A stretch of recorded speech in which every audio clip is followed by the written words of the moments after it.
Digo, nosotros estuvimos un año ensayando Morfología entero. Llegábamos, lo tocábamos una vez entero, lo tocábamos una vez entero, porque se grababa con cinta. Entonces ahí no tenías opción de pinchar. Que salga bien. Ahí la toma había que hacerla entera. Y para hacerla entera había que ensayar. Y había que, digamos, estar tocando juntos mucho tiempo. Yo aprendí a tocar la batería ahí porque Luismi de vez en cuando era la batería de escape, no venía. Entonces tenía la batería montada y, oye, venga, pues, yo pruebo, venga, yo toco. Y a ver los riffs, a ver tal, a ver cuál. Y estuvimos mucho tiempo. ¿Y qué ocurre? Pues es un disco que tú lo oyes a día de hoy y está perfectamente de tiempo. Lo malo fue que nos comimos muchísimo tiempo en la grabación, fíjate, de la grabación de baterías, de bajos, de guitarras, y claro, tuve muy poco tiempo para las voces. Y yo las voces de Morfología me las grabé en una noche, Joder. desde las 12 hasta las 8 de la mañana. Y me acuerdo desayunando un donus y un café, después de haber cantado el disco, y nos lo quitamos en una noche todo cantado. Que veo carencias, ¿no?, dentro del disco, pero veo que también tiene una impronta y tiene una rabia y tiene una fuerza de estar cantado en todo el tirón y venga, estamos haciendo algo grande, chicos, venga, emocionado total. Y pasar una canción, venga, esta la tenemos, siguiente, siguiente. Y decir, hostia, estamos haciendo el pedazo de disco que yo llevamos preparándolo, ya te digo, un año en el local, más la composición, o sea, 2 años enteros, y lo estabas echando todo en ese día. Y como siempre nos ocurre, pues lejos de venirte abajo y no puedo, pues para arriba, ¿sabes? Y entonces tiene esa frescura que yo creo que a la gente le gustó mucho también el hecho de que sea un disco como muy metódico de riff, todo muy cuadrado, los breaks, todo está muy, muy cerrado, pero la voz tiene también esa parte como de mucho más creativa, mucho más de da igual, me equivoco, no está afinado del todo, pero tiene rollo, y creo que esa mezcla a la gente le moló, porque no vio tampoco unas pretensiones de decir, hostia, eso suena tan bien que me parece, ¿sabes? Un proyecto, ¿sabes? Algo como muy preparado, ¿sabes? Muy, no sé cómo decirlo, muy enlatado. Y creo que ese disco tuvo esa frescura, tuvo ese rollo y de repente fue salir el disco y a partir de ahí pues se disparó porque se empezó a vender muchísimo, ya podíamos salir fuera a tocar y ya empezamos a meter bastante gente y tengo que decir que ese disco nos dio muchas, muchas, muchas alegrías porque a partir de ahí nos encontramos a nosotros mismos, dijimos, es que esto es lo que veníamos buscando de hace años atrás.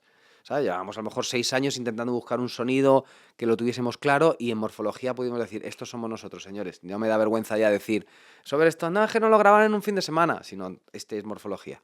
Y ya empezamos a ir a radios, empezamos a darle caña. Todavía no existían los videoclips, por eso ese disco no tiene ningún videoclip, pero ya estábamos pensando en un siguiente. ¿Qué ocurre? Nos influenció mucho, macho, en la gira que hicimos con Jim, nos influenció mucho para Síntesis, ¿no? Era como un poco el rollo de decir, Morfología tiene esa energía, esa velocidad, vamos ahora a hacer un disco más denso, que sea mucho más íntimo, que sea más tal. Y entonces, claro, nos hacemos la gira con Jim, entramos también en ese momento de tiempos muy lentos, la voz un poco incluso más grave, y entonces Síntesis tiene ese momento de oscuridad. Y es un disco muy oscuro, aunque realmente tiene un montón. Ahí entra Alberto y musicalmente él aporta un montón, porque tengo que decir que ya hay baterías mucho más complicadas. Una canción como Oxígeno, creo que tiene a nivel rítmico, ¡buah!, es increíble esa canción. Además, él se encargó bastante de la composición, porque aunque no tocaba ningún instrumento más allá de la batería, él nos decía, no, tú haz can, can, can, y yo voy tucu, tucu, tucu, pacu, tucu, tucu, tucu, tucu, tucu, pacu, tucu, tucu, can, can, can. Hostia, nos quedaba flipados y diciendo, hostia, estas partes porque venía de estudiar en Estados Unidos. Claro. Entonces también nos dio un toque importante, pero por otro lado, nosotros veníamos de un disco Morfología y queríamos algo más oscuro, más denso. Canciones como Vacío, que Ujú. prácticamente son canciones muy medio tiempo. Y entonces, ¿qué ocurre? Yo creo que la evolución fue genial, porque fue Morfología, luego fue Síntesis, luego de toda esa oscuridad, pues pensábamos en un disco ya mucho más abierto, más rockero, más Paradiso. Ujú. Y Paradiso Portada Blanca era todo lo contrario, ¿no? Era buscar un poco el motivarnos. ¿Qué ocurre? Nosotros preparamos Paradiso y cuando ya vemos que hay un salto después de ese festival que te comentaba antes y demás, pues lo que buscamos es una compañía. Cero Records se nos queda un poco pequeña porque era una compañía muy independiente y creemos que nuestra música pues puede llegar, ¿no?, a que la escuche más gente que solamente el rockero metalero que estaba ahí muy metido. Y lo fichó Music. Music le encantó el disco y nos dio la opción de, tengo 10 millones de pesetas, haced lo que queráis. Como productores ya sabéis lo que queréis, ¿no?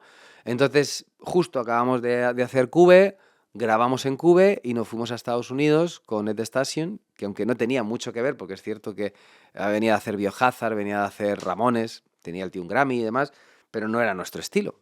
Pero bueno, como nosotros teníamos todo bastante bien, claro y tal, a nada que alguien te mezclase en un estudio grande y tal, pues, y aparte íbamos a Estados Unidos, surgió allí la idea de hacer un videoclip, o sea, estábamos en nuestro momento grande. Además la compañía te ficha, te da 10 millones de pelas, pero aparte que nos manda a Estados Unidos a unos apartamentos que era donde se quedaba Linkin Park cuando iba a grabar, a los Output, con jacuzzi, o sea, vivimos un sueño que fue increíble. Un sobre a cada uno con, yo qué sé, tío, 3.000 o 4.000 dólares para nuestros gastos, en metálico, que además lo trajeron ahí a esa sala que está ahí fuera. Toma, mira, un sobre para cada uno para que tengáis para vuestras cosas.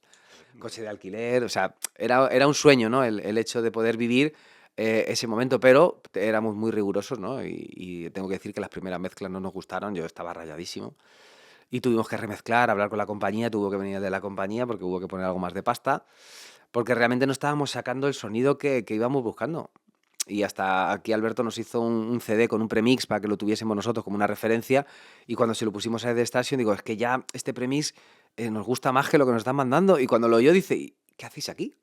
Si esto ya suena que te cagas".